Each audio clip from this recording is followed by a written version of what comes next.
views and opinions expressed in this podcast and on our social media accounts do not represent that of the entire death industry. While we make every effort to ensure that the information we are sharing is accurate, we welcome any correction of errors, comments, concerns, or suggestions. Privacy is of utmost importance to us. All people and places mentioned in this podcast have been changed to protect the families we serve. This podcast should not be used in any legal capacity whatsoever. The information, opinions, and recommendations presented in this podcast are for general information only. Any reliance on the information provided in this podcast is done at your own discretion.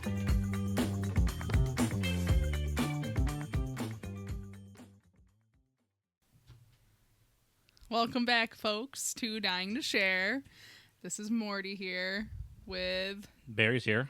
And a special guest. We have my boss. We're going to call him Freddie for this podcast. Hi, Freddie. Hello. How are you? I'm good. How are you? I'm good. Welcome. Thanks.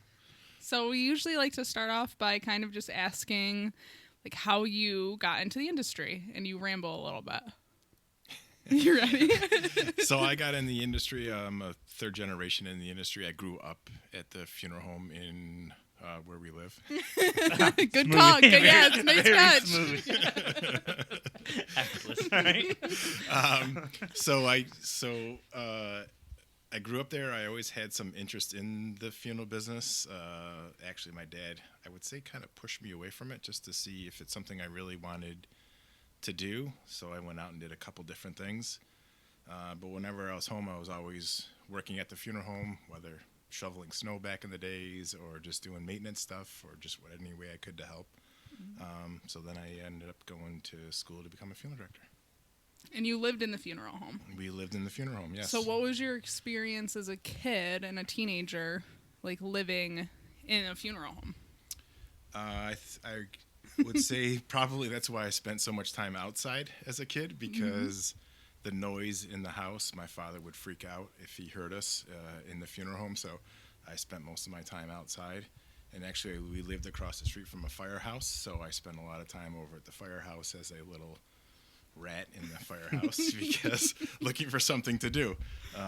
But living at the funeral home was also pretty interesting, because back then, before cell phones and pagers and all that stuff, people would just show up at our front door letting us know that a loved one passed, or Batesville showed up with a truckload of caskets at dinner time. Really? Where we had to run out and unload those caskets, or it was Christmas morning and we got a foot of snow. So the first thing to do was to shovel the sidewalks and make it look like the funeral home was open for business on Christmas Day. So, the business certainly took precedent over our lives for the most part. Yeah. Do you have any siblings? So I had an older brother that went to school and became a funeral director, worked for a short period of time with my dad, and then realized that wasn't for him, so he got out, went into the insurance business, actually just retired after 30-some-odd years in the insurance business. So, and then I have an older brother that was a teacher, and then I have a sister who was married to my brother-in-law, who I was partners with in the business, who has since just recently retired. Was your father the first generation? No, second generation. My grandfather started back in, the I think, the 40s. Okay. Wow, 1940s. I didn't know that part. I thought it was your father. Okay. Yep. And there was an ambulance as well, correct? Yeah, which was quite common back in the day. Funeral homes and a lot of times ran ambulance businesses too. So back in like the late 60s, my father decided to sell the ambulance business to a larger ambulance business in our area, but then kind of wished he sold the funeral home and kept the ambulance. I was going to say, and what did he say? So, yeah. So, do you feel like when you were growing up as a kid, there was like a stigma around you being like a funeral director's kid? Like living in the funeral home, were you treated differently? Was it hard to have like friends, like wanting to bring friends over and stuff? No, because I mean, we had a separate entrance and everything to our house. I mean, I didn't have a lot of friends just because of to go back to the whole noise. I didn't have any friends. No, it's just more so. I'm kind of a loner. Yeah, well, it kind of was, but no, it was more so just because of the whole noise thing. So that's why we always played outside. Even if there was no calling hours or anything, you still couldn't be. I mean, yeah, ruckus? we would have friends over at that point, but But it was for the like most probably part, busy back then. Where there were Yes. often days where there wasn't something going on. No, very true. So, back in the day, it was, calling hours was 2 to 4, 7 to 9, and 2-3 days of that before a funeral. Where now, that's not the case. So you just had to be quiet. So then I was always outside, and so yeah. But I did have friends that came over occasionally. You have 2 locations, but did you have 2 locations when you were growing up, or just one? We had 3 locations. Oh, really? Yeah. Okay. So So, they couldn't do the services somewhere else, so you could go out and. no, because actually that location was our busiest location of the 3, Oh, okay. which, and again, our house was attached to it. So So because you originally it's not like you had a ton of interest in the field. You really wanted to do something else. You for a while you wanted to be a police officer. Yep. Went to school for it, got a degree for it. Yep. Passed most of the things, and then you found out you were colorblind. correct. I didn't know any of this. Yeah. Yeah. So I assumed you were just so born and bred for it. No, so I went all around the Northeast taking state police tests. Did well in the test. Came time to the physical. Couldn't pass the physical because I'm colorblind. So, And that's how you found out you were colorblind, right? Yeah. You didn't know before. I mean, I had a kind of an idea because my colors weren't. They weren't lining up. No, they were not. School was kind of a guess. Yeah. Yeah. That's a rough one. All right. So yeah, so then I always had interest in the business. So then whenever I was home, I always worked. But So your dad, when you came back in, he was already retired. he was retired. Correct. So you went to mortuary school. He was retired. Correct. And then your brother-in-law, who was also your partner, who we're going to call Eddie, who hopefully Sure. we'll have on at some point. Yep. He helped you kind of navigate through school and everything. And then how long before you became partner out of getting your license? It was probably 7-8 years, and then it became a partner. And then there was 3 of us that were partners. It was my brother-in-law, and then his partner, and then I became a partner for a period of time until he retired. So did Eddie and the other partner, were they operating by themselves for a while? Oh yeah, yeah. Since my dad retired in '90, so they were 13 years Wow. before I came in. It was probably a stretch for the business when I came in to be. It really wasn't probably a big enough business to have 3 partners. Well, what is a rule of thumb for having? Is there one? I don't think there really is. No, depends. That kind of brings us into, so when you were, I don't know, when you first started, did you think there was so much involved in owning and operating the funeral home? Do you understand your dad more on a different level? Is it weird? Do you sympathize with them a little bit more now? Absolutely. I think, that was the big joke, as we used to say, because, again, the calling hours were 2 to 4, 7 to 9, so he was always home for dinner.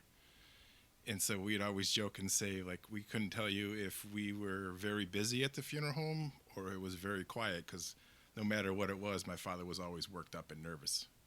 And I would say I'm probably falling into those same shoes, and I get nervous when it's busy because you want everything to go well, but then you're also nervous when it's not busy because you want to make sure that You can pay the bills. you can pay the bills. So was the phone always ringing off the hook then, or no?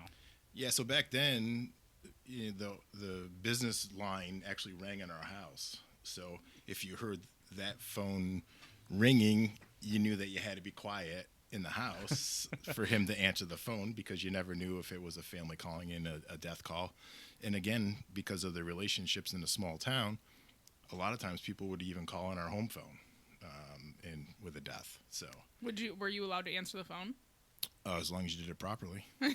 You had a speech you had to give? No, just had to, just say hello. Really? You couldn't be some wise, because Oh, okay. I remember one time it was Christmas Day, and I answered the phone yo, and out of nowhere my father backhanded me across the face and said, "Don't ever answer the phone that way again." So there you go. You learn. You live and learn. Yeah. You live and learn. So I always heard about that, as a nightmare, is getting called Christmas Day or on. I'm sure that happened to you by now. Was that common? Like for I mean, we still have calls that come in where a death is called in on Christmas Day. I would say meeting the family on Christmas Day is probably few and far. I think, so what have I been doing this, 30 years-ish? I've only met one family on Christmas Day. For the most part, people are like, you know what, it's time for you to be with your family too. Right. You get it. This guy was just bitter and wanted to make my life miserable. So this is one thing that we've talked about a lot about is, we being in this industry, you have to be sympathetic, obviously. Sure. But you also have to realize it is a business. So we talked about from a cemetery point of view, someone's always like, oh, I want this and I want this for free, but I don't have money to pay for it. It's like, well, I understand what you want, but it is a business in the end. I mean, True. Everyone dies and everyone's going through things, but you don't get a free pass to a point. We just talked about this the other day because we were taking care of a family and they wanted to use social service, but they were denied because they had quite a bit of money. And she asked me, is there anything you can do for us? Is there anything you can do to help me? And I came back to Freddie because it was not 100% my decision. And we were talking about it, and it's like, why do people expect certain entities to give discounts, right? Are you going to the florist and asking for a discount when you're spending thousands of dollars at the florist? Right. Are you going to the restaurant that you're having the luncheon at and asking for a discount when you're having 30 people go to this restaurant? Mm-hmm. So it's just funny. Yeah, and not to sound unsympathetic, but it is still a business, and that's what kind of people forget that. No, very true. And that's the difficult thing because it's a fine line. you want to work with people, and it's a horrible time for that family. So you want to be as helpful as you can, but yet at the end of the day, we have to pay our staff, we have to pay our bills, we have to pay every business. And I've heard Bernie say that a bunch. Yeah. He's like, why are we the one that always has to take the hit? Right. Why can't not funeral homes? Why is the family always looking for a handout? And why are we expected to do so? Yeah. Well, and I think it's something about the field too, because it's like, oh, you're taking advantage of people at the worst. It's like their worst time of their life, and you're just reaping all of this money, which kind of leads into that's what I want to all get of into. the overhead of what it takes to really run not just a business, but specifically a funeral home. Because every business has, I think, more overhead than people realize, even small businesses. Very true. But specifically with a funeral home, there's different things. There's obviously the taxes. Taxes, taxes. So you got taxes. Especially in our state. You got utilities. Then in our area. Which utilities, electricity, your lights are on quite often. We're using our internet and computers all the time. Well, multiple locations. Right, and then then you got your heating, air conditioning. Those all. And they're adds usually older buildings, so they're not the most insulated. No, and then that goes to the it's a whole capex, and then you have the monies that you have to put in to maintain these buildings. People want your buildings at a certain level, so you have to keep them maintained that well. It's like a restaurant. If you go into a restaurant and it's got dirty carpet and dirty bathrooms, bathrooms and stuff like that, you're gonna be like, I don't know about going back to this place Yeah. where it's similar to similar type of business. How many ceiling tiles have we replaced in the past year? Drop ceiling tiles. We've replaced quite a few, and then we had a roof done for $40,000-$50,000. That was just one roof. So last year I think we put almost $150,000 to $175,000 back into the buildings. So I have a question with that. Is that keeping up with the Joneses? If you hear a funeral home in the area may have repaved their parking lot, does that make you look at your parking lot and be like, ours is a little bit cracked here and there, and a little? Is it everyone watching each other? Because I know it's pretty cutthroat around here. Yeah, I think for the most part, you always want to keep up with your competitors. You always want to put your best foot forward. Are there years where you say, I can do the parking lot, and there's years you know what? We're gonna seal coat this again this year because we'll try again next year. You can't afford it. Those you can only spend with what you have. You can't overspend. Last year we ended up putting so many roofs on. Yeah, we had to get into our line of credit a little bit, but the goal is to get that paid off in 2 years. So, but you also have to do that stuff to keep your building up because once you start leaving Once you start letting the roof Start go, spiraling, yeah. everything's going to go out of whack on you. And that was one thing when I started talking with Morty here is just from the cemetery point of view, I assumed every funeral director, every building is paid off, and it's just, no offense, cash right in the pocket. No, and I know from talking to her, it's not the case, obviously. Yeah, so I mean, right now, my brother-in-law retired, so I have a note for him. I have a note for our previous owner or partner that retired before him, which will be up in 2.5 years. So that will give us a little bit more breathing room, and that might be able to apply that money. And notes can range. I mean, what's the lowest you've ever heard a note being? So what is a note, just to go from It's ground like how level? much you owe them. So how much I owe them? So when they leave like the a mortgage. business, yeah, when they leave the business, So the buyout price. yeah, Correct. Yeah. Okay. they usually put like a certain amount down, like you Yes. pay them a certain amount, Usually and then you're going to pay them 10-15%. monthly for some amount of time.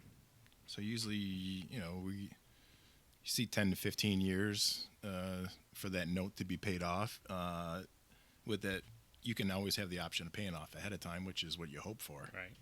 But is that, I'm thinking about it now, is that like the goal of most funeral homes and directors is to own the business and then hopefully when you get older just sell it, get a note, and have that be your retirement? Yeah, I think so. Yeah. It's kind of like everyone's end game. Yeah, I think that's what you're hoping for that to be your retirement. But the business is changing, so where it's not as, I don't know, if flush is the right word, but it's not as much money as it once was. But you have to be bought out. You can't just be like a partner getting a percentage. You know what I mean? Like you have to be bought out. You can't just. Oh You yeah, don't yeah. have I mean, to- I mean, you well, it's don't like have to anything. be. If you want to sell it, you have to put it on the market, Right. and then see who comes and is willing to purchase it. A lot of times in the funeral business, a lot of time it's a long time, or it's an employee that's working with you that will then buy the business from you. Are there larger organizations in the areas that come in and buy other funeral homes? For sure. But where we are, we don't have that many people coming in from outside the area to buy funeral homes. Probably a good thing. Yeah, it is. Kinda But loses your some of market's its- then limited in who Yeah, you can that's sell your true. business to. That's the only drawback. 'Cause I've heard, I mean, you would know before I would, obviously. I've heard so many horror stories about these big companies coming in and buying funeral homes and then just taking away essentially the heart and soul of the business and just getting it so corporate and so cold, basically. Yeah, and that's very true. So a lot of times those companies will come in, they'll buy the business. The owner has an agreement for 5 years or so to kind of be around, manage it, and transition the business. But I think in our area, we're a smaller area, a smaller market. Our business is probably 85%, 90% relationship based. I mean, we know the majority of the families that we're serving, where those in the Philadelphia, New York City, bigger areas, it's all location, so the relationship isn't as important. Where ours, it still is very important. We have people that will travel to come for us to serve them because we've served that family for generations, and then just the family. And you have that all in your brain, all those families. I probably don't have them as well as my brother-in-law does, but I do. I certainly do have a good idea of the families that we serve. I don't know. That's one thing I've learned from Bernie and from you guys, Yeah. just the name recognition. Yeah, I mean, I probably don't know the names off the top of my hat, but I can tell you, like, when we have a new family, like, we never served this family before. Oh, okay.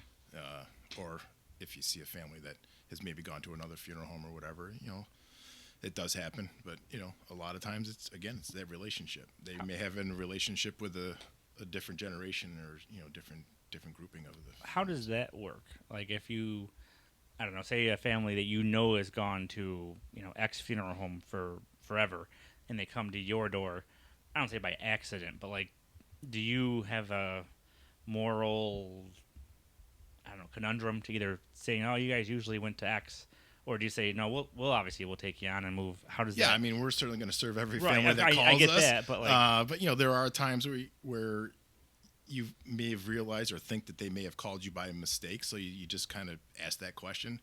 Are you sure that you want to be working with us? So what happens if a family has pre-arrangements at another funeral home and then comes to you and kind of forgets, like they might know, I know my father had pre-arrangements. He never told us anything, and he went to, X funeral home. Do you have to do like digging to see if they have prearrangement with somebody else, or do you just assume they don't? I just probably would assume that they don't. I mean, if Okay. they're not aware of it, how I wouldn't be. I wouldn't be aware of it either unless it's Yeah, I something. mean, you're not calling every funeral home double checking, No. but I just didn't know how that would ever play out. Yeah, I mean, there certainly is times where we have served families knowing that they have a prearrangement at another funeral home. You know, so technically that funeral home has to transfer those funds over to us. How's that go? You got to call them, and You have to call them and let them know that this family's decided to it's awkward. come with. Yeah, it can be. They have a lot of questions, don't Yeah. they? Or So then they may want to say, well, we need to speak to the family, but for the most part, I think funeral homes are like, hey, they're calling them for a reason, so and then they're they're not going to make it more difficult for that family. No, but then they just transfer the funds to like your account or To however us, that works. yes, yeah. Okay. Because I figure the family shouldn't have to be involved with that, but To a degree, I mean, they have. well, I mean, like they don't have to like bring a check over or anything like that. Right. Yeah, so no, it's usually calling the funeral home. Most of the funeral homes in our area use the same credit union. That's one of the questions I've always had is like I don't know if you want to talk about this or not, but is there like a big pot that all of your prearrangements are sitting in? And then, Yeah, I would say most funeral homes are using one or two type of credit unions to hold those funds. Okay. And they get interest, I'm assuming? You get interest on it, but part of the interest in the state that we're in is offsets the increases of the cost of services as the years go on. So, in our area, we use interest-bearing accounts in trust to the funeral home. So those monies then are deposited. So if we were to work through a prearrangement with the family, say it came to $10,000, the family has the means they want to pay that and secure it for the future. We would then deposit that $10,000. Our policy at our funeral home is that the interest that accumulates in that account as the years go on will offset any increases.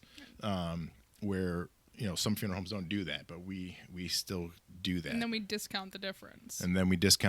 So say the person dies 5 years later, the services then come to $14,000, but they only have $12,000 in the account.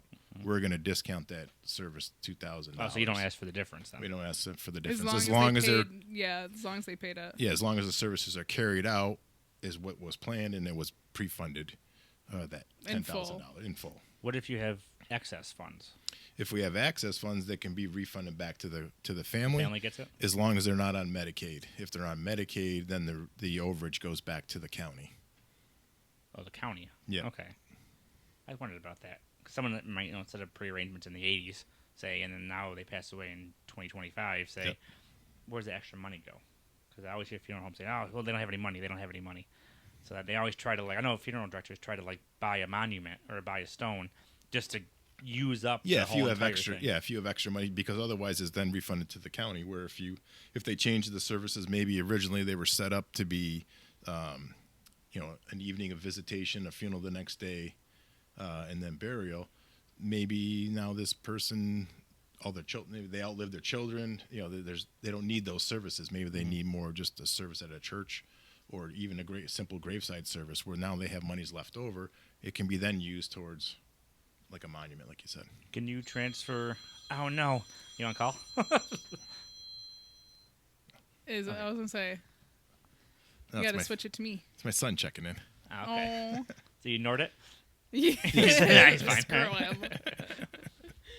Can you transfer if, say, your mother passes away and she had extra $2,000 in the account, can you start your own prearrangements and take that $2,000 and apply it to your own? Yeah. You can? Yeah. Well, if it's being refunded back to you. Yeah, if it's being refunded back to you. You can't. Oh, If it's Medicaid, it's got to go back to the county if any Right. overage. But if you it's also not have to, Medicaid or if it's revocable, the agreement. So there's two types of agreements that are set up. It's revocable, irrevocable. So revocable means that money can always be returned back to the family or the account can be closed out. If it's irrevocable, then in Medicaid's eyes, those monies have to be used towards funeral services.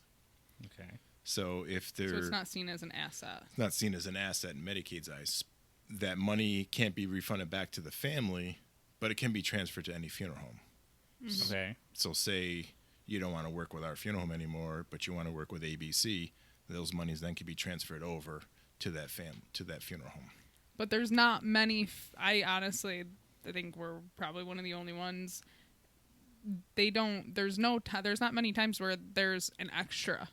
There's not like I figure that's pretty rare. There's not many times where it's like you set something up 20 years ago and now you have a surplus of $4,000 and it's going back to you as a family. Yeah, I figure it's a rare occurrence. Yeah, most of the time the family is gonna owe the funeral home more money, even if they've prearranged, unless they are working with the funeral home that has the like guarantee that we have that if you pay in within a certain amount of time in full, you won't have any overages.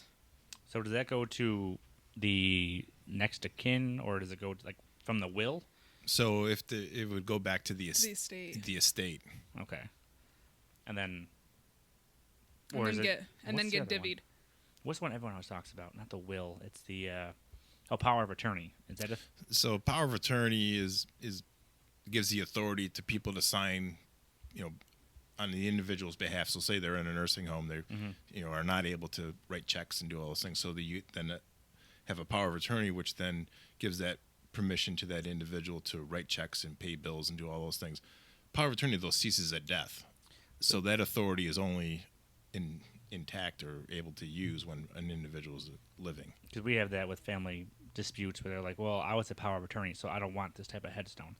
And we're always like, well, I don't think it really makes a difference because it's not a factor to us. No, really. It's not a factor after the death occurs. It's Okay. because power of attorney goes away. Okay. That's why I know how the money was split up, if there was an excess. Huh. See, this stuff I don't know. So, I mean, we kind of got off track because we were talking about... That's right, of course. Yeah, which happens a lot. So, welcome. Isn't that a typical podcast? Yeah, just all over the place. Start on something and then take a 20-minute little ride somewhere else and then go back. Yeah. We were talking about the overages. So, I mean, like the overhead of the business. Yep. We talked about the bills of it. We didn't really talk about the vehicles. I mean, I think that's a huge part. Yes, I mean, right now our top expenses is probably staffing, upkeep of building, vehicles, and then taxes, utilities, and all that good stuff. So I think it's important to kind of talk about a little bit. We've talked about it so many times, is the difficulties in staffing. And since you've been in this for a little bit longer, like, what do you see, even in part-timers, like trying to maintain part-timers and the like waves? Does it go in like waves where you'll have a lot of part-timers or you're struggling? How do you acquire them? I would say we're fairly lucky in the part-time staff area. I think we got a pretty good team of part-time people. You guys don't have much turnaround, it seems like. No, our stays Same pretty. one since I've been. Yeah, it stays pretty consistent. Then when you get down a person or two, you put your feelers out, and it tends to work out where we get a good fit. Like every business, they all have their pluses and minuses. And right now we're lucky. Everyone is willing to do what we need to do to take care of the families that we have the privilege of serving. And so I think we're lucky. I think the areas that I see struggling in the future is, like everyone is just good quality funeral directors. That's a challenge in finding them. And, and being in a small town, a lot of funeral directors, kids that come out of school are probably looking to work for the bigger firms, bigger operations, bigger cities. Yeah. So those have a draw. Who wants to come to where we are versus like a Nashville, a Texas, a New York City, Texas, a Houston or something California, like that. Yeah. Yeah. So, you just, it's a tough draw. And if people are coming back here, they're coming back here because they have family, or they're looking to be in a more rural. small city type environment. But again, they don't come back. There's not a huge number coming back here. Yeah. Well, and that's what we were kind of talking about earlier when we were having our little snacks pre-podcast was the right now they're saying the folks are saying that there are a lot of people entering mortuary science school. Right. But we were talking about, well, I think it'd be interesting to see how many people are actually graduating and staying with the program. Because we just did a couple interviews where, these people are just leaving mortuary school. They're looking for a residence. And what did one of them say? That every semester, like half of the class would basically be gone. Yeah. So it's like, okay, cool that you're putting out numbers that are, it's like, oh, the rates of people coming into the mortuary science programs is astronomical. Right. It's off the charts. There's so many people coming for the job. But at the end of the day, Yeah. there's not that many applying. That are done, like Right. actually finish. Or how many are passing the boards? No, those are all good questions, because I think that really will tell the true story. Well, Because we've had an ad now for a month or so, and we've had 2 people apply for a residency internship. And I don't see where there's a lot of other funeral homes looking for residents, so it does kind of tell you that there's not a huge number of people. Well, and they told, like in the interviews too, they had said that there's not a lot of funeral homes accepting residents. Right. So you think that you would have that many more people applying? Why would you not want a resident? Because a lot of depending on what you want to do with a resident. So if you're looking for the resident just to kind of come into your business and serve their residency for a year and then say, yeah, sorry, we don't have a position for you. Oh, it's like cheap labor? Yeah, it's more reasonable labor. Okay, yeah, okay. Fair enough. But if you're looking for that person to be then staying on as a licensed funeral director, it's a great way to train that individual and without getting a lot of so-called bad habits from maybe another funeral home.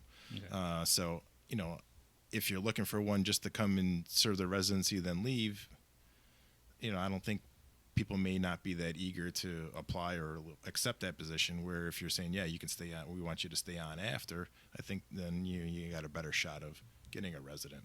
But it is one of those, you got to see if they're good first before you even have that discussion, I would imagine. And it's the same for them. I'm sure they got to see that they're comfortable in wanting to work with us. Right.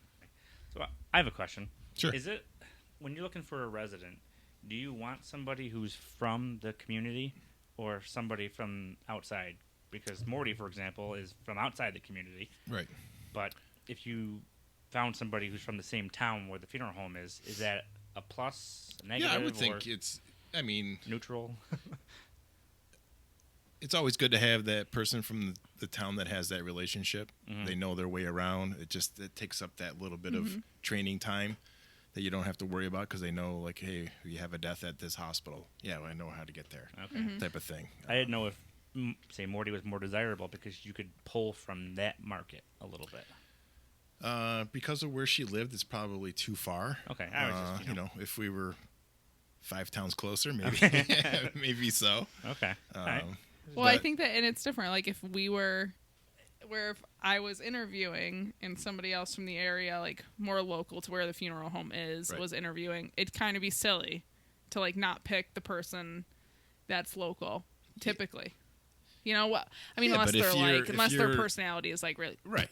Yeah, if your personality is the way yours is, and you connect, you connect the way you have connected with the families that you have worked with. Mm-hmm. So is that based on like hangout ability? No, that's not a word, but like, is it someone you could just be with for a long period of time, and that's kind of a portion of hiring them? Like is that what you consider? Is that a factor? I definitely when we've been looking for residents, that's a huge part of what I consider is, can I spend time with this person? Oh, sure. Or is it gonna be like pulling teeth? Because we're like together for. I spend more time with. Yeah, I Morty. see you more than I see. Yeah, yeah, definitely spend more time with Morty than I do with my own spouse. Mm-hmm. I mean, so it's just it's just the nature of the job. So I mean, you definitely want to make sure that it's a good relationship. It doesn't have to be perfect, but you want to make sure that it's a good working relationship and easy. Easy. You can get along. Each one of us has each other's back, and because of the job, it's there's days that you're going to be away. You want to make sure that. If I'm leaving, that I just met this family, there's going to be services. I want to make sure that person is going to carry and treat that family just as good as I did, or if not better. And And Morty's just doing enjoy that. each other. Morty is doing that. As we were jokingly saying, she went away this weekend, had a long weekend, which is good for her. Mm-hmm. But the family's dropped off thank you notes and gift cards. So And you pocketed those? Yep. no, I didn't pocket them, but I'm going to make sure I get a good lunch this week. There you go. All right. It all works out. No, but that's I think as a funeral director, there's nothing more rewarding when you get a thank you note or a gift card or a family saying, "Hey, I really appreciate everything you guys did.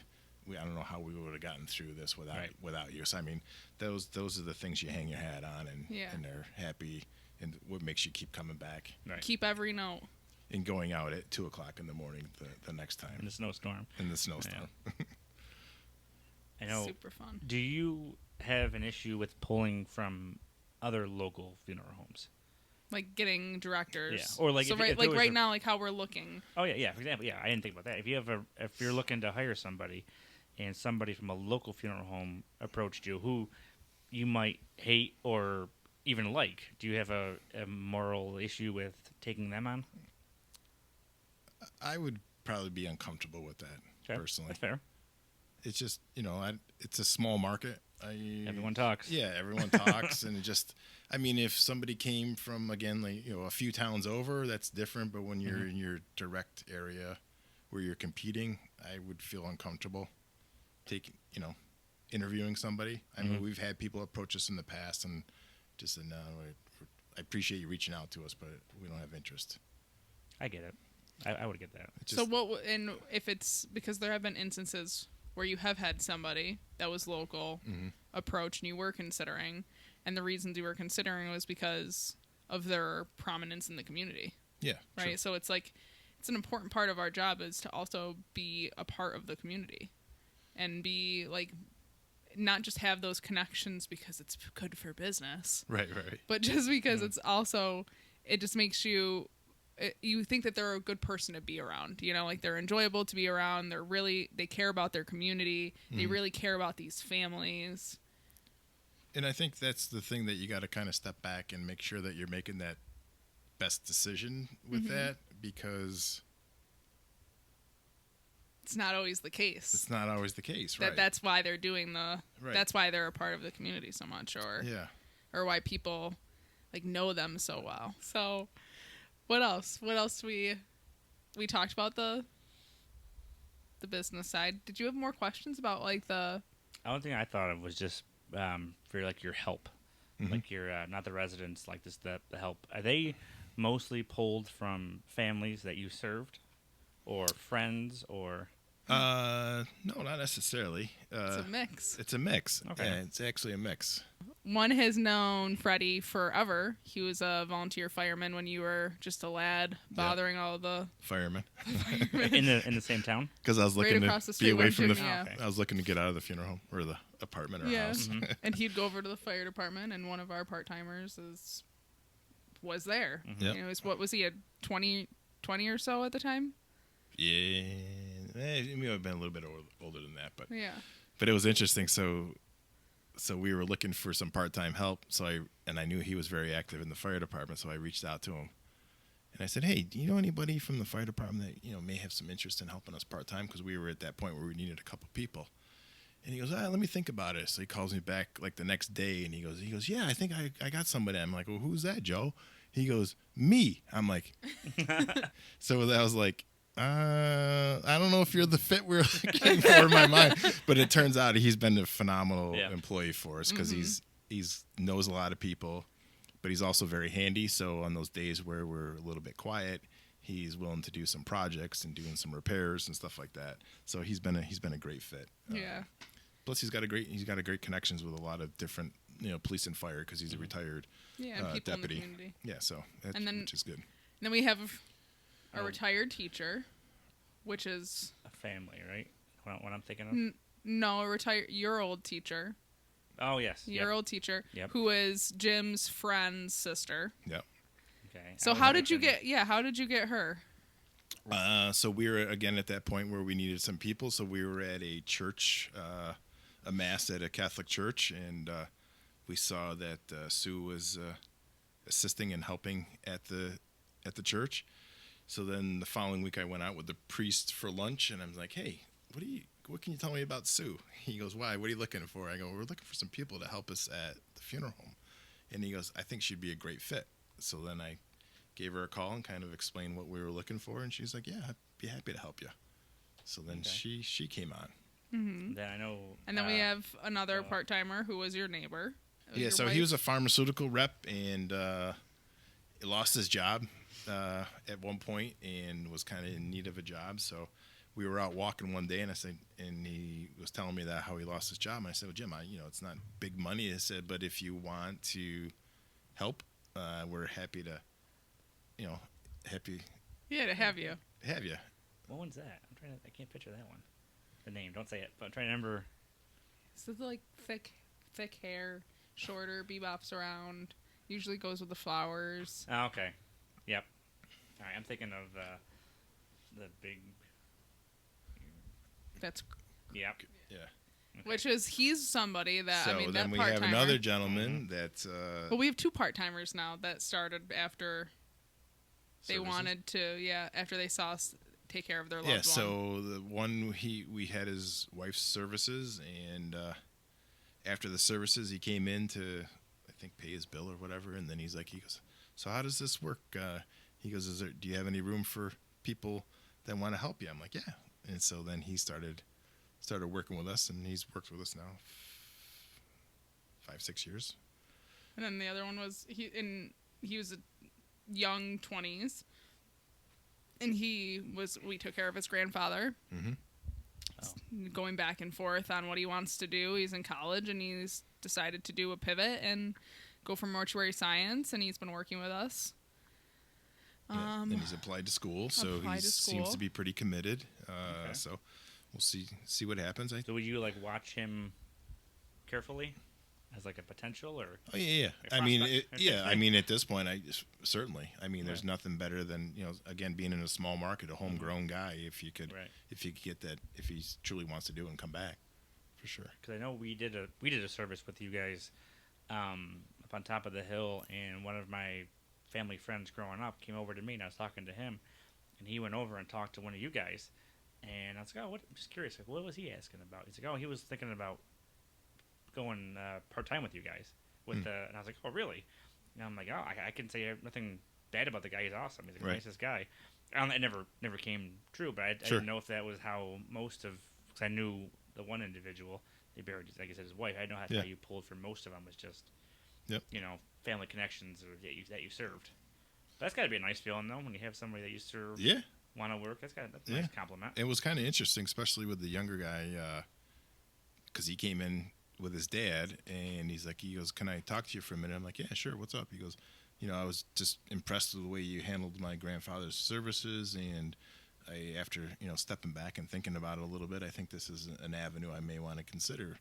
And I say, well, the best way to do it is to come back, is to work with us and see if that's something that you really like. And so he's been working with us when he can, because he's still finishing up his bachelor's degree, and so he comes in when he can, and he seems to be enjoying it. I mean, as much as you can enjoy the business.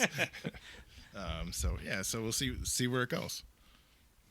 Does that ever, people still ask you about that? Is it weird to, when you say in the business, dealing with death, or is it you just kind of not say numb to it, but is it just another part of the day? You know what I'm trying to say? I don't know. It's like anything. In your first few years, you get caught off guard with different things, and I think as you do it more and more, you kind of know what's going to happen. You kind of are aware. I don't know if that makes sense.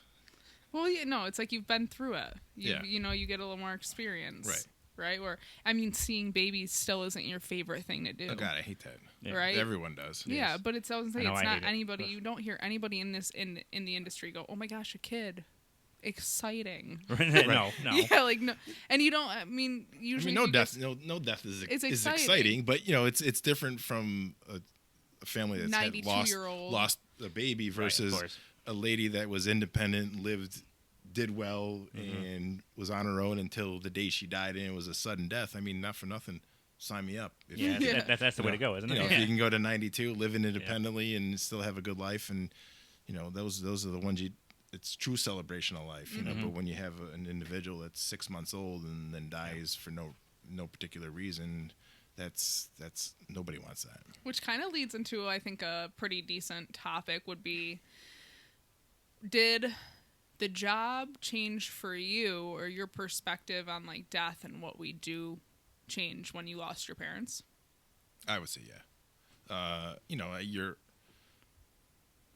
always kind of numb to things. I think after my parents died, I would say my empathy wasn't really high prior to my parents dying, and then after experiencing that death of your parents, your empathy certainly changes. You start really feeling that much more of what a family is going through. I mean, before that, the next of kin, you know, the true next closest person to me was my grandfather, who died when I was like in my 20s.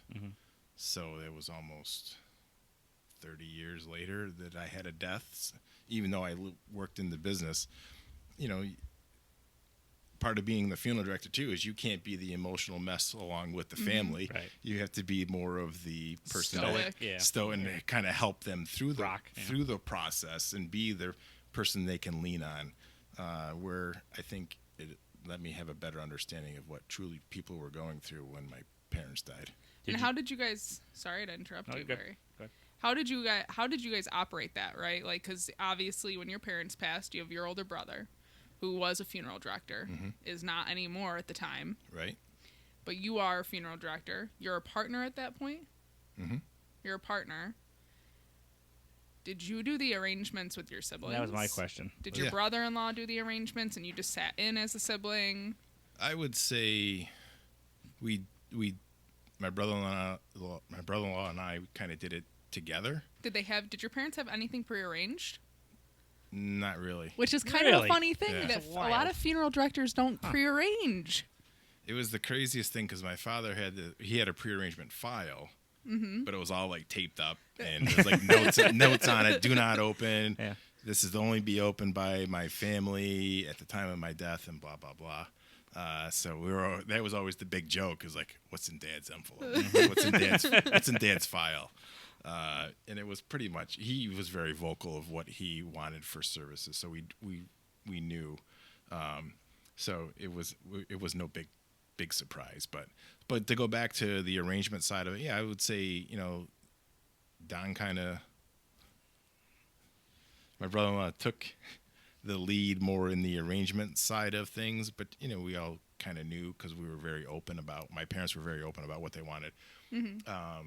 Funeral wise, I probably was more of the person running the funeral on the day of the funeral, which is kind of weird, being you're the son of the person that passed, and you're kind of... Was that your control thing, or was that because you want it to go a certain way? No, I just think it was just something more just...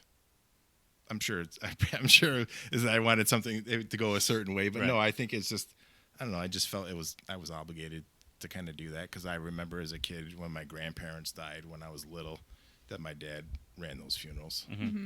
I mean, I know for Bernie, when my grandmother passed away, he went to work, he dug the hole, went home, showered, put his suit on, and went to the funeral. Yeah.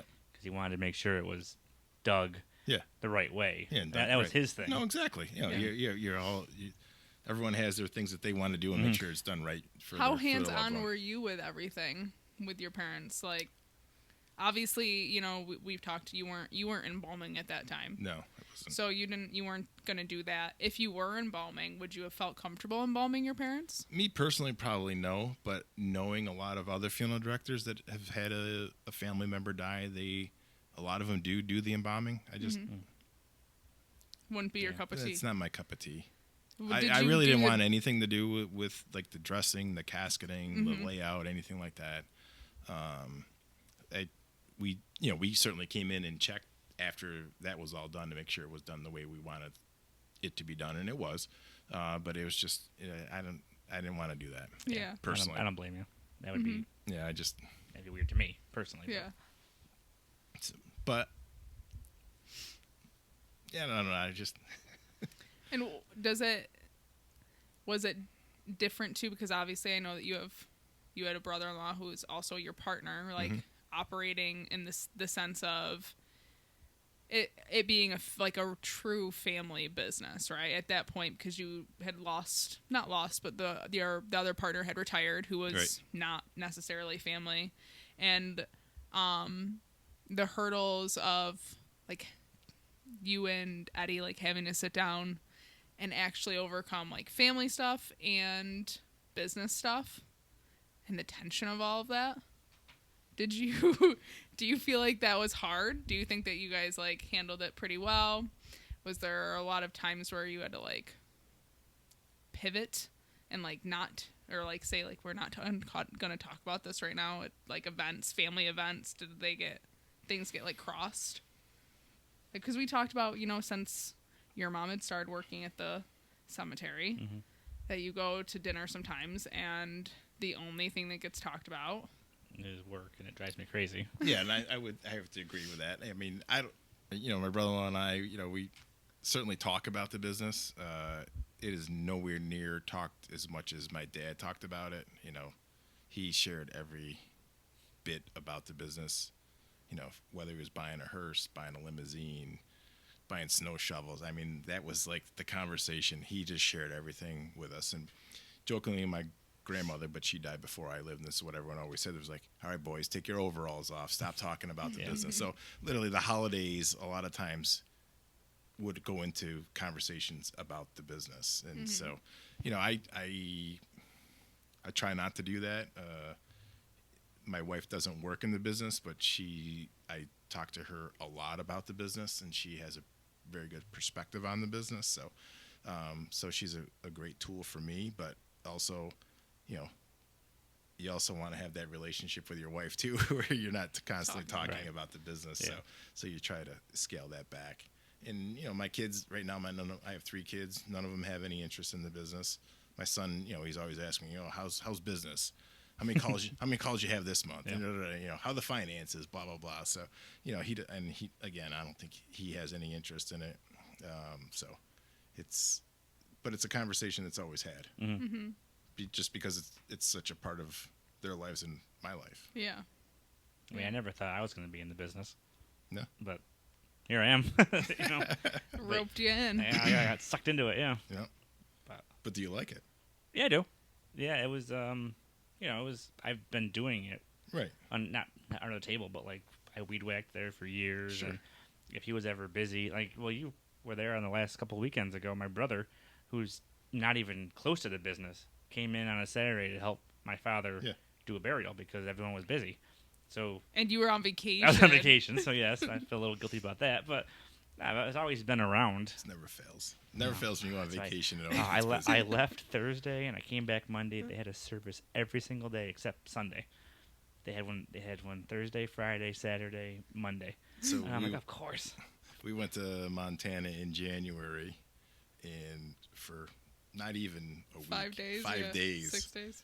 and it hit the fan. You got like 10 calls. I keep calling. I'm like, geez, I'm so sorry that it's this busy. I feel horrible, because then it's to the point where you can't even enjoy your vacation. Can't even enjoy your vacation because Mm-hmm. you know that everyone is running around with their heads cut off, and that's some of the frustration of owning the business or operating the business, because you're not really off ever. Yeah, it's just you always want the best for the families you're serving, but you also want to make sure that not your staff, but the people you work with aren't getting run down. Yeah, and, while you're sitting there, relaxing, skiing or whatever it is. Exactly. Cocktail in your hand. Oh, that sounds So like hell. That's kind of a good question too, though, because you and Eddie were in the same family too. Like, what happens if you guys have an event, right? Like his wedding, you have to be there as well. Who's on call? Then you try to figure out who's the primary person that needs not to be Yeah. not to be on call or Yeah. able to enjoy the event that. to that much more. Yeah. Eddie's Like, you guys never went on a family vacation together, did you? once. This is my parents' 50th anniversary. So after my parents retired, they moved to Florida. So we went down. They had us all come down for like 3 or 4 days. So we had people covering for us to be able to do that. But again, you're not enjoying Yeah. it. What do you You're mean stressed. the people? Like other funeral other directors. Like another, Like when we another talked funeral about directors. trade stuff. Oh, okay. I gotcha. Yep. So we had them. They were covering for us, which it's not.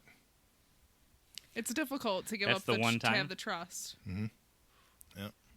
Yeah, I imagine it'd be pretty tough because you're entrusting your Yeah. name with Mm-hmm. nobody Yeah, associated with the business, really. And all it takes is I'm One not saying wrong thing. saying we're perfect, but it just Right. it takes that one mistake or one mishap, and then you probably may not serve that family again. All right. And then also their extended Who they family. tell, Yeah, and, yeah. right, exactly. What do they That's say? crazy. That you could have 100 good ones, but one bad one, and And it's the one bad one that tells everybody, and Mhm. the 100 good ones don't say Nope, anything. They keep to themselves. Yeah.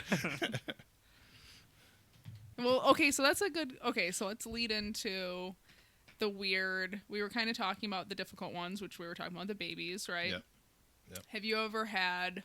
What's your grossest decomp that you've ever been on? Like, do you remember one that you walked in and you were like, "This is the worst one I've ever been on"? Yeah, we had a gentleman that took his life in the middle of summer in his garage.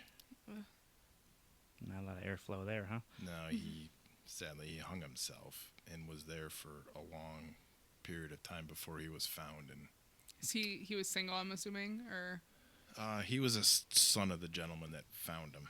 oh, So he was young. He was he was in his teens. oh, Jeez. terrible. So Why did it take Why so would- long to find them then? Why wasn't the medical examiners like? So back then we didn't have a medical examiner. It was a corner system. So that individual got transferred to the local hospital. So that's actually something I'd really love for you to explain as the difference, because I get this question all of the time, and it's super difficult for me to explain the difference to people between a medical examiner and a coroner. So the coroner is an elected position. So you have to run for that office.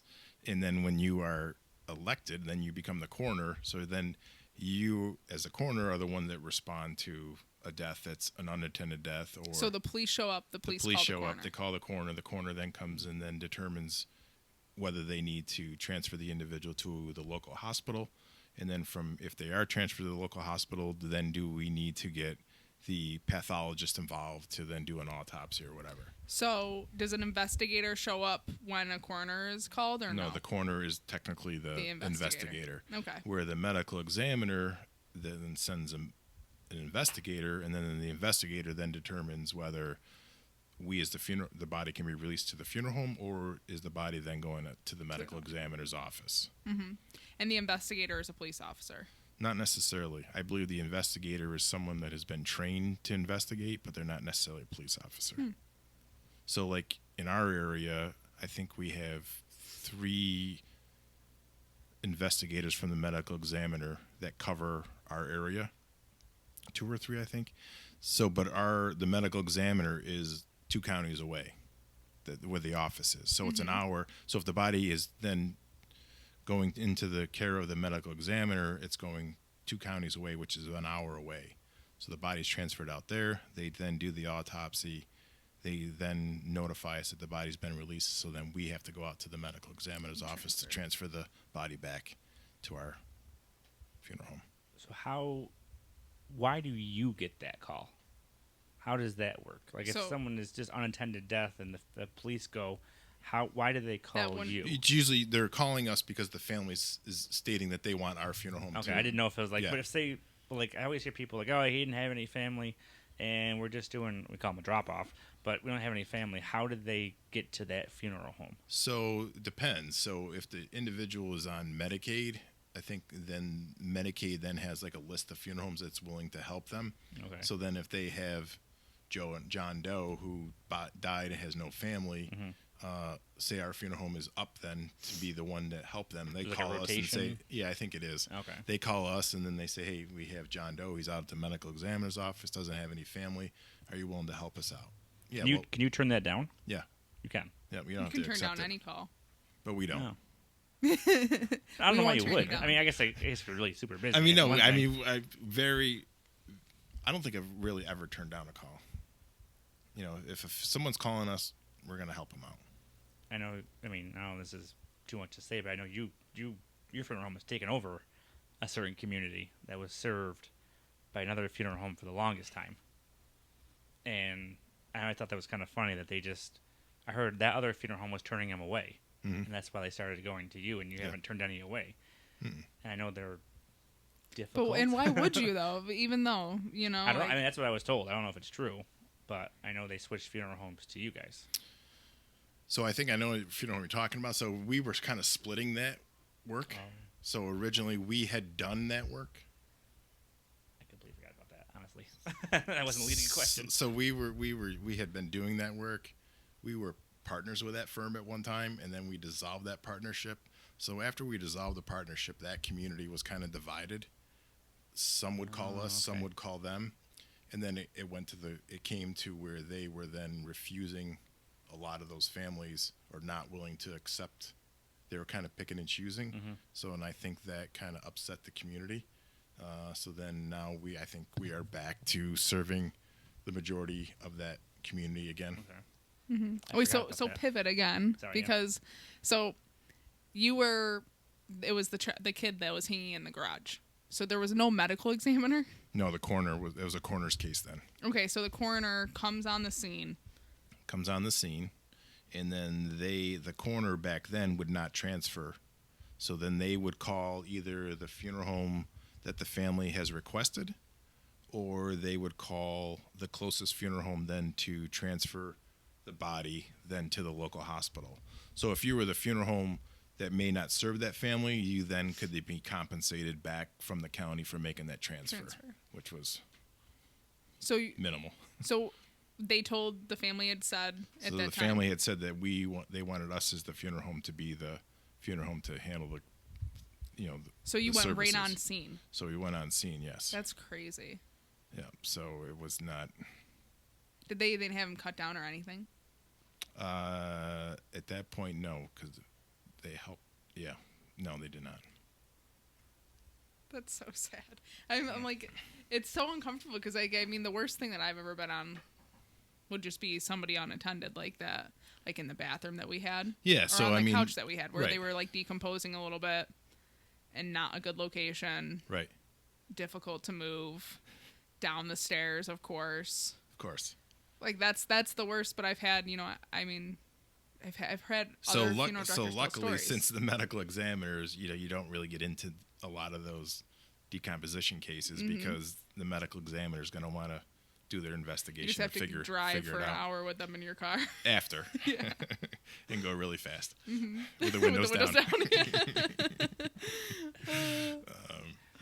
So I have heard that with the crematory, and people backed in. They're like, if the windows are down, there's a bad one in here, and they've always like waved and like, oh no, I know what this means, and it's and it lingers. The van will just stink for so long.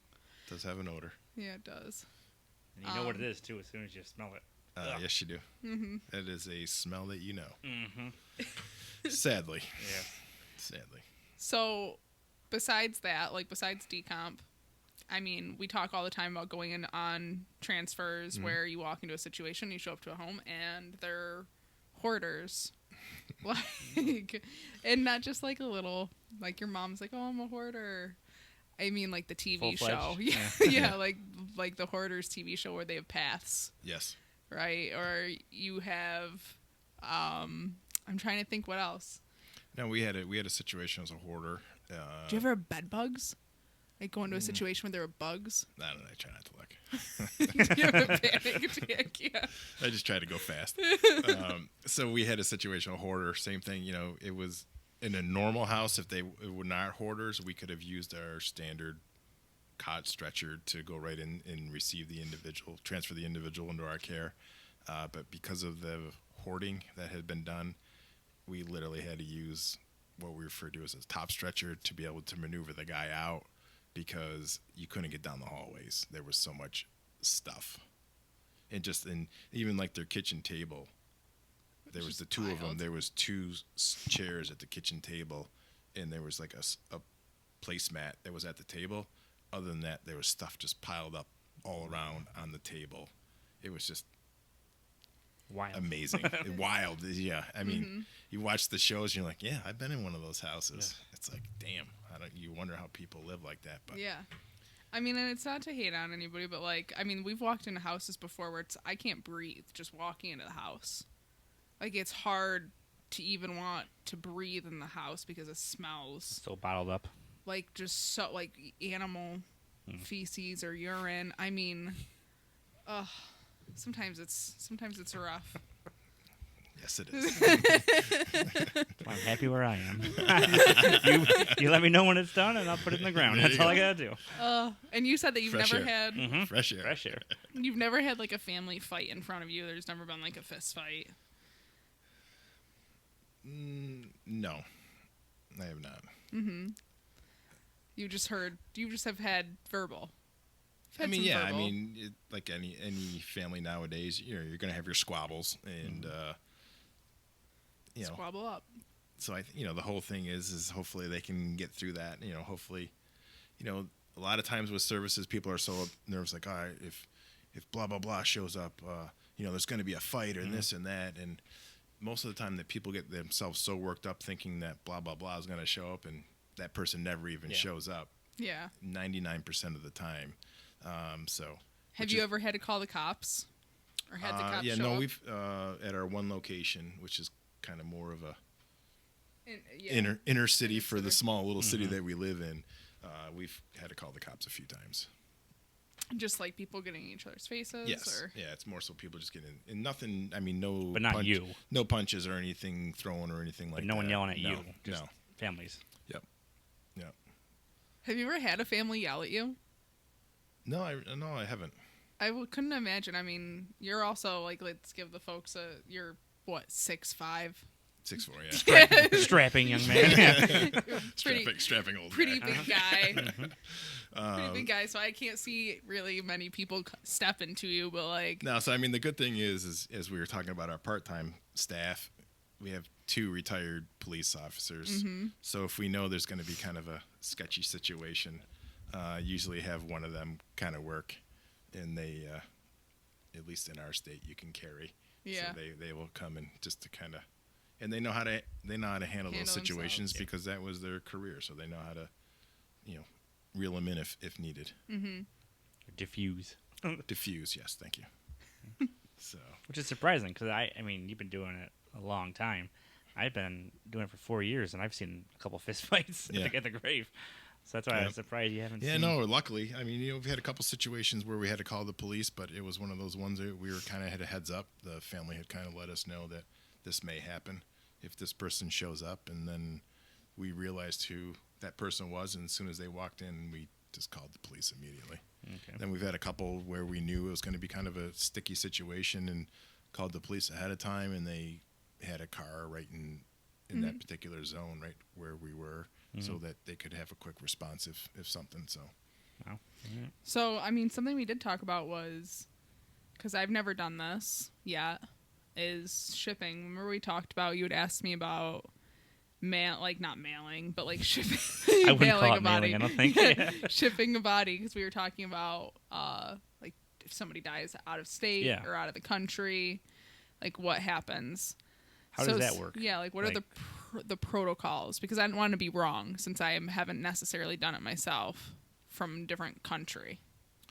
So that's a great question. So if we have a body that's going out of our country, out of the United States, we usually work with a funeral home down in a major city. Okay. In New York City, that helps us in working through and getting all the paperwork that's needed for that body then to be flown to another country. Because there's a bunch of paperwork and permits that have to be done through the consulate. Imagine it'd be a lot. So you have to get a letter from your county just stating that the body has no diseases or anything like that. So, and then there's paperwork that we have to get. So usually we work with that funeral home just because they know the hoops to jump through, and they charge a minimal amount. So, and we know it's going to be done right. So, but locally here, or state to state, it's usually, my understanding is the body needs to be embalmed to be able to be flown. If it is not embalmed, then it has to be, I believe, packed in dry ice. Really? So, for the Jewish community, they don't believe in embalming, or they prefer not to have embalming. So then those bodies have to be then packed in dry ice then for them to be flown. But for the most part, As long as they're embalmed, they can be flown then from. And you've received from out of country. We've never received from. No. No, wait, yes, we have. We had a gentleman that we knew that passed away in Italy while he was traveling. Oh, okay. So yes, so we did. Yeah. Who do you call? What's the first phone call you make after the family tells you? So there's a company in it's called Inman Nationwide Shipping. So they literally ship around the world. So they are very helpful. The funeral home down in New York City is very helpful. So, there's a bunch of different resources that you can reach out to depending on the situation, who you may want to help you. Okay. Yeah. I didn't think about that. That's a good question because I never thought about if you die out of country on vacation or something. Yes, I mean, for the most part, like where we live, we have a lot of people that travel south from January to April, May. So we tend to have a tick up of people that pass away down in Florida.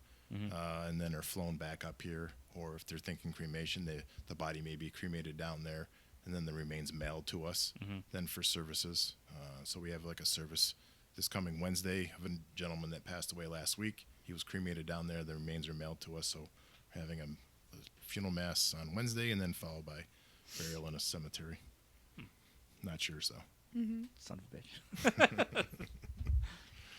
So, what do you think, since you've been in the industry for, would you say roughly 30 years?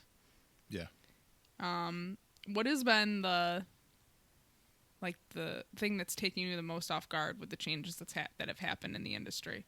Like you're like kind of shocked that it went this way, or that people are doing this, or the craziest things maybe a family had asked you to do for them? I don't know. I've always been kind of open-minded to the different types of services. Whether burial, whether cremation. I think the biggest thing that's kind of surprising in some ways is the staffing side of it. Is the funeral directors coming into the business. That a lot of them are women? Not necessarily women. I like the women side of this. Yeah, but is it surprising that it's flopped so much? Yeah, the volume, I guess. Yeah, where now it's like 80% of it's women. Yeah, I mean, that's kind of surprising. It's just more so, I think, that's surprising to me is the lack of people coming out of the schools and into the profession. Yeah, the schools keep saying their numbers are phenomenal, but I'm not seeing it where people are lining up to. But why is that? Is that because is it so hard to get certified, and there's such a process of getting? I don't think so. You say your perspective, and then I'll. I think a lot of it is the schedule. I think that plays a lot into it, which it makes sense. It can be a demanding schedule. I'm not saying it's not. I mean, it can wear on you and wear on you quickly. Because I remember when, what's your name? Morty. I remember when Morty started with us. I was like, all right, it's peaks and valleys. I go, we're going to be really busy at times, and then there's times where it's gonna be lighter. So just know when it's real busy and you may be going out a couple times in the middle of the night that it's going to let up at time too. But it just. He didn't warn me that when it let up, he would get more anxious. So there's no relax mode. I try to keep my stress and anxiety to myself. Come on, give me a little slack. We're like slow for 2 days. I look at him like, "Are you good?" He's like, "I don't know." It's all gone downhill. I'm at the cell. How are we gonna make next month's rent? God. And then we get 15 calls in 2 days. But that's the difference, I think, between me and my father. My father would be like wigged out with 15 calls, and I'm like, all right, we can make this work. We'll figure it out. Let's keep it going. You were talking about, I'm sorry, we were talking about when I came on staff, and we were talking about the peaks and valleys and the schedule. Just the peaks and valleys. I think that's the scheduling and and I think a lot of kids maybe look at this job as being one way, where I think in the young gentleman that's working with us, I think at least he's having somewhat of open eyes going into it because he's worked with us a little bit. I think any profession, you got to work in it a little bit to see if it's truly what you want and what you think what it is. Because I think, especially in this profession early on, everything was so behind the curtain, where I think the curtain has been open a little bit more. And I think, it needs to be open even that much more, just to make sure that you're spending that time going to school, that it is a good fit for you, and it's a job that you want to do. Yeah. I would say why you asked the question was why aren't people entering the field? Why is it going down so much? I think that it's also because society has changed, right? Like, I think that the people that are interested in going into the field, from my experience, right, the people that I've met as somebody that's young and has gone, I recently got out of school. I met some of these people in school. They're very interesting people. They're like, I mean, we've interviewed a few people at this point. It's not, I don't know, they're not like jumping off. They're like quieter. They're more, the what they think about death in the industry is very, it's different than what it actually is. Like, you're getting a lot of people entering the field that I don't think are actually prepared for what the field entails. Was that from the colleges? Or I think it's the colleges. I think it's also social media. Oh. Yeah, I think social media makes it look like one way, and it's... Is there a big social media presence for funeral homes? Yeah, I think that it's pretty really? decent. Yeah, it's because I think a lot of people are kind of fascinated with that, fascinated by what we do. I mean, what's one of your least favorite questions to get in a room full of new people, Jim? Who? What's your least favorite question to get in a room full of people, Freddie? I don't know. What is it? What is it? What's one of your least favorite questions when somebody new comes up to you? What's one of their first questions, and what do they ask? What do you do for a job? What do you do for a living? Oh.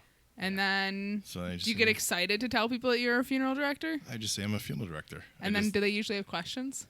Some do, some don't. Really? How'd you get into that? I always, we talked about this before. Yeah. Mine's always, I work at a cemetery. Oh, really? Yep. That's, never thought I was going to do it, but here I am. Yeah. That's usually my staple, my go-to sentence. I get like a million questions as soon as I tell anybody what I do. It's just your dynamic personality, though. like so many questions. Like weird questions. Like, so many people are intrigued by it. But do you think that's the age group, though? I mean, do you get weird questions from like your parents' age group friends? No, I get more more a little bit logical. Yeah, like right, which makes sense. How much does it cost for this? Yeah. It's usually my parents' friends are like, so cremation, what is the service and this, Right. and this? Or my age group is like going to ask something about like, decomp or something like about the body, like the process of embalming or, like weird, like more intricate, because I think they're also interested in like more murder stuff, right? Yeah, and I think that goes back to the social media, the crazy TV shows that are on there. Yeah.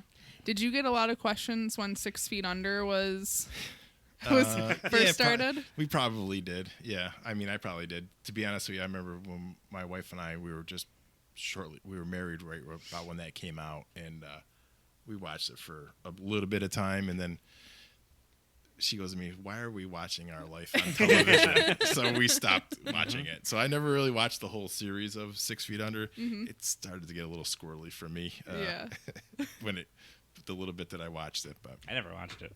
Well, and it's also funny because I entering the field couldn't imagine, like we talk about, directors bringing their kids to work and stuff, and like there's a scene in the show where the kids are just watching the dad embalm this body, and I was like, thought about that. oh my god, I could never, I couldn't imagine bringing my kid into the prep room. And I remember coming back and I asked you, I was like, did you ever watch your like dad or anybody embalm in the prep room? And you were like, yeah. Really? I was like, how old were you?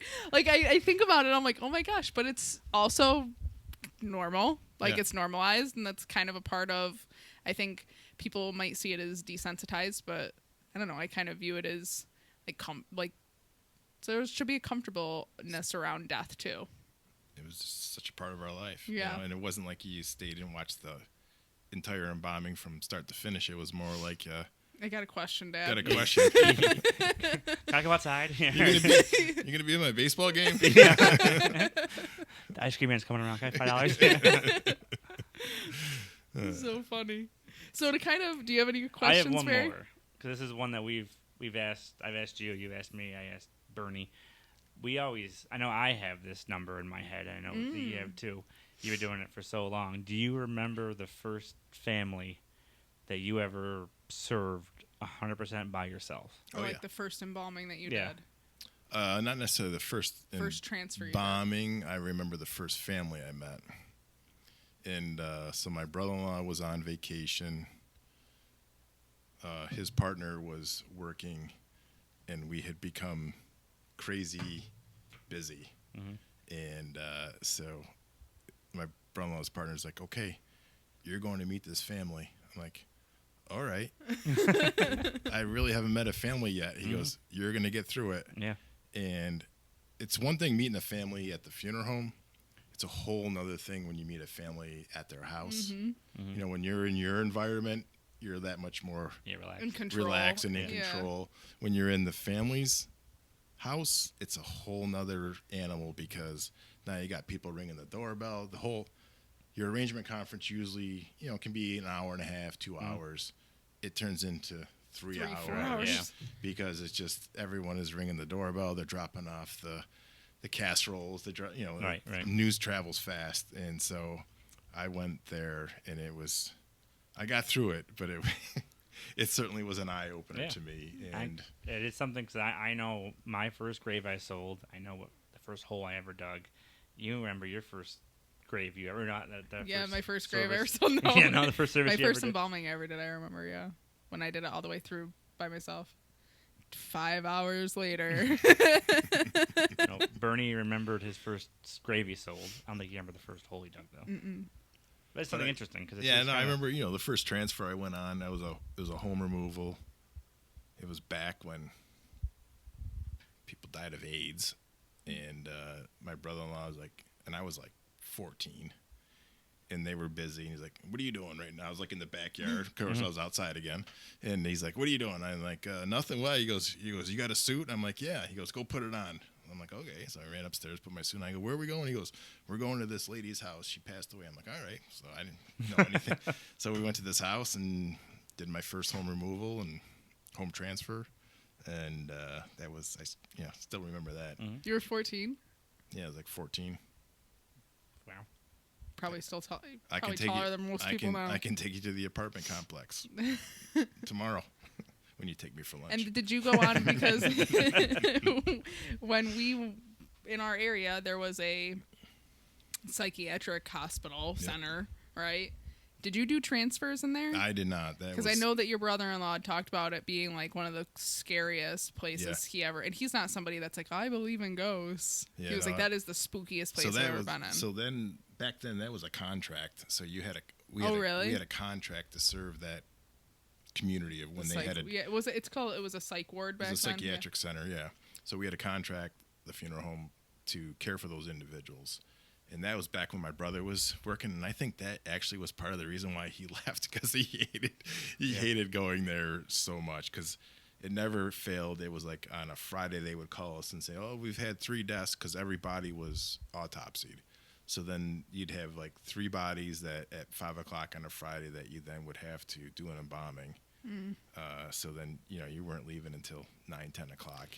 Were those people taken care of by the state, or did their families pay for No, it? it was by the state. Oh, really? Yeah. And they all got embalmed and viewed and service? They all had embalmed. They all had like a hour or half an hour, like a gathering for friends to be able to come, or staff members. And then they, depending on what their religion was, if they were, Catholic, they had to have a priest. If they were Protestant, they had a pastor come in and do service, and then burial then the following day.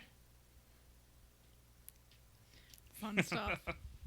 Fun stuff. I remember, Eddie talking about he'd go in and he's like, and you'd be going there to do a transfer and you'd just hear, like just people screaming. He's like, it's dark, lights are flickering. He's like, it was one of the worst experiences.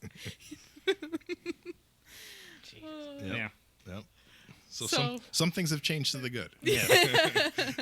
We don't have that contract. Yeah. Not Well, that there's not not that places there's like much. that, yeah. It's really not there anymore. So. But I guess to bring it Okay. all on the... And on the same note that we usually do. Yeah, the same question. The standard issue one we've been asking everybody is... Everybody being one person. But Got to start somewhere. Yeah, no, yeah, that's right. You're number 2.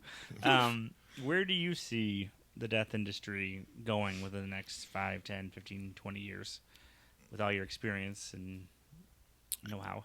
I think you're going to continue to see the cremation rate increase. Obviously, then the burial side of it's going to decrease, or at least the casketed side of it. I think you're still going to see families wanting to honor and celebrate their loved ones. It's just I don't really know yet what direction that's going to go. It seems like the big buzzword is celebrating the person's life, and what is that? Is it still gathering at the funeral home for a couple hours and having some type of service, or is it us as the funeral home just caring for that individual, whether burial or cremation, and then the family's renting out a place or gathering back at someone's house and having a party? So I don't know. I think it's going to be interesting to see. I still think there's still going to be a huge need for us as a funeral home. It's still for a cemetery or crematory, obviously. Then where does green burial go? As we were talking before, is that something that's going to take off? And to what level does that take off? Or does composting? Does that take off? I don't see anything where those take off in a significant high rate, but they're certainly going to play into the future of the families that we serve for sure. I know, they said cremation's going up, so I know people have said the days of the full body, hours of cremation, Sure. those not that they're over, but they're dwindling. Yeah, I guess you could say. Yeah, I mean, our cremation rate right now is about 50%. Of that 50%, probably 10 is where the body's present, and then services are held, and then cremation takes place. Probably then 30 to 40% is what we call a cremation partial, where the cremation takes place first, and then services follow, whether visitation at the funeral home, a church service, or even a simple graveside service. And then of the remaining balances then is what we refer to as a direct cremation, where we care for the cremation, and then the remains are then returned to the family for them to do whatever they decide to do, whether hold at home, whether scatter, whether maybe do a burial at a cemetery out of the area where they're originally from. And that's about 10%, you think? Yeah, it's about 10 to 15%. I thought it'd be a little higher, to be honest with you. So since I mean, I think, we've, in our area, we're, I wouldn't say lucky, but we still have families that see the value in having some type of service and gathering, whether, like, again, at the funeral home or at church or cemetery. But, the church services are probably going to continue to dwindle just because, people don't go to church. Right. It's just, we talked about that. The congregations changed. are just getting small. Yeah. And I see that's where, we have a celebrant on staff, and I think, you're as time goes on, you're probably going to see the celebrant being utilized more and more all the time versus clergy, because people just don't have those ties to church anymore. They still may be religious, but they just don't have that tie where they want to have a priest or they want to have a pastor. Just they want somebody who's going to take some time, talk to them, get to know their loved one that passed, and kind of really form a service or create a service that they see great value in. Yeah, like represents that person well. Yeah, whether. So what does that mean for like the actual funeral homes, right? Like the financial side, because obviously it is if the families are paying less money for a cremation service, the funeral homes and the cemeteries are receiving less money. Yeah. So how are they going to continue operating? What happens? So I think like every business you're seeing, you're going to see more and more either merging or being bought to help grow your volume to offset that change in revenue. I mean, you think about it. So a casketed burial can be $10,000 to $15,000. A cremation partial, as I was mentioning to you, can be $5,000 to $6,500. So you almost need two of those services to make up for one casketed services. So I mean, it doesn't take, you don't have to be a rocket scientist to figure out that math. It's so the only really way to grow or make sure your business is successful is growing it volume wise, because you got to have that volume to offset to be able to keep your revenue up to support the cars, the buildings, the payroll, and everything, the taxes, and all those things. That's gonna be tough. It is going to be tough, but it's also where I think we've managed well. And I mean, you guys. No, I'm just saying, people wise, they say for every 80 families, 90 families, it's like one funeral director. So we serve about 230-ish, and there's really 2.5. Oh yeah, okay. So Eddie. So Eddie fills in when needed, but as Eddie ages out, we're going to have to get that replacement. I think, and that's part of the reason why we're looking for that resident to see if they could be a good fit, and then if they are a good fit, then keep them on as a licensed funeral director. But that's a little bit of the scare is making sure that your volume, and luckily our business every year our volume does increase. So which is a good thing. They say you got to grow it by 2 to 3% each year, and I think we've been doing that, so we're lucky. But if there's a huge shift towards cremation with no services, then that could be a scary time for us with the overhead and everything that we have. There's no other revenue. So what would that mean? Like that would mean. Sorry to interrupt. No, good. Sorry. Would that mean like smaller? You think like there'd be smaller funeral-sized funeral homes, like actual property-wise, or like where they're trying to create less overhead so that they don't have as many bills? Or yeah, I mean, I think I guess my point too to go back was our staffing. I think we've done pretty well in staffing. There's days that we're going crazy busy, but because of our staffing, that allows us to help in the revenue because we don't have a ton of salaries. I mean, we still have a good amount. I don't know if that makes sense.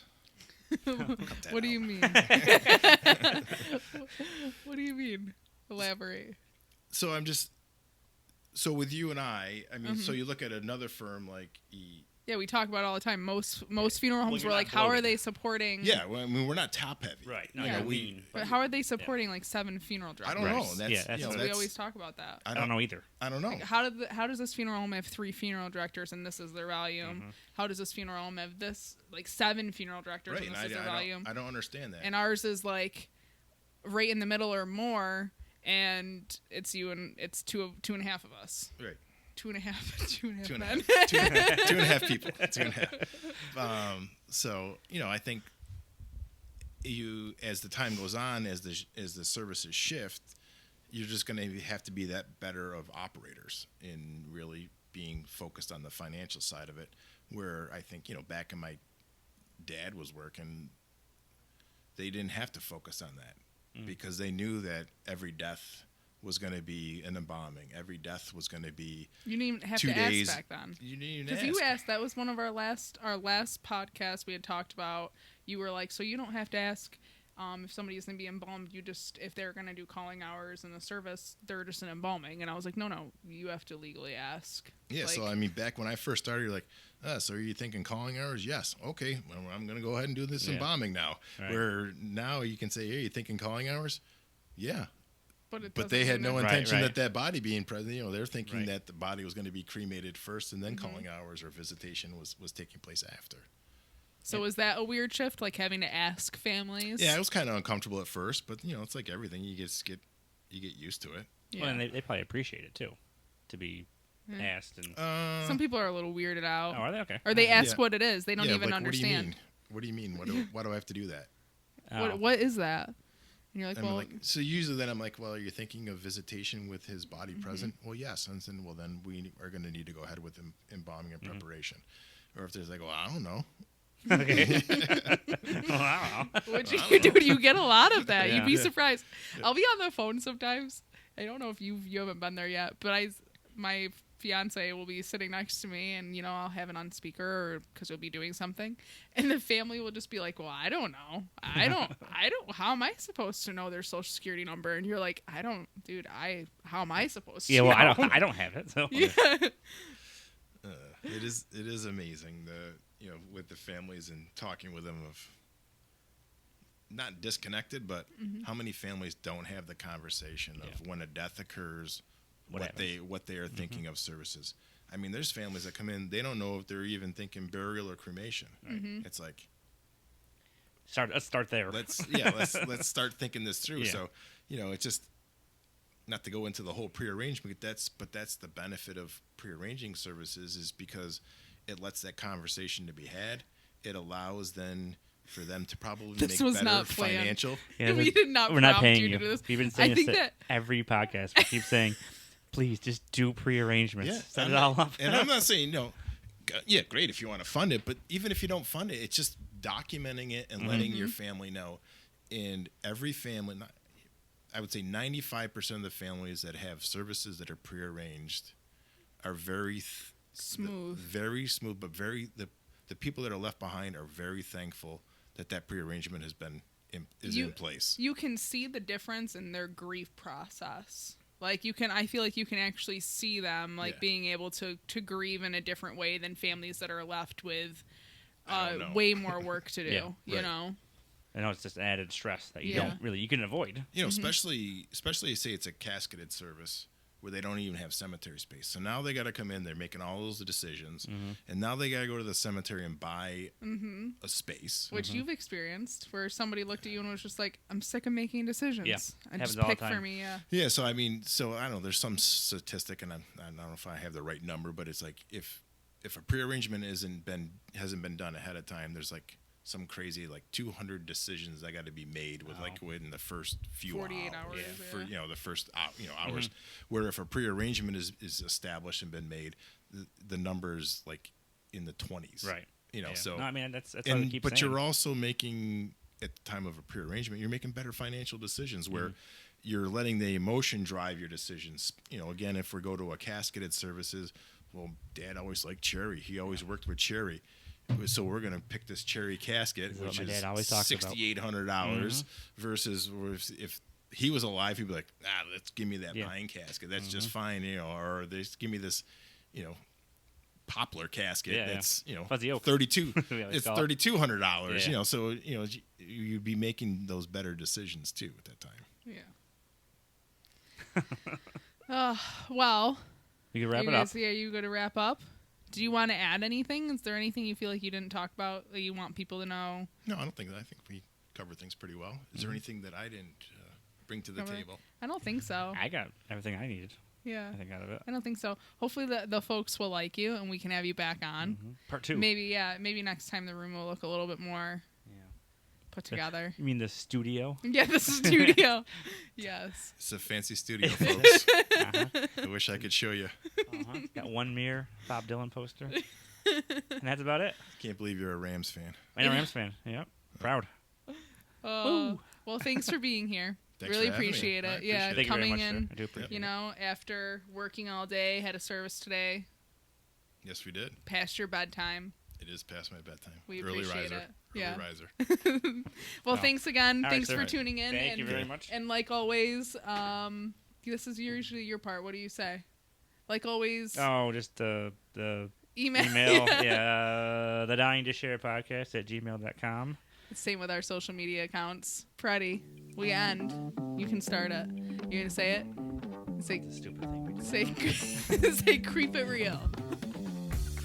You're not even on the microphone. Not too late. Creep it real.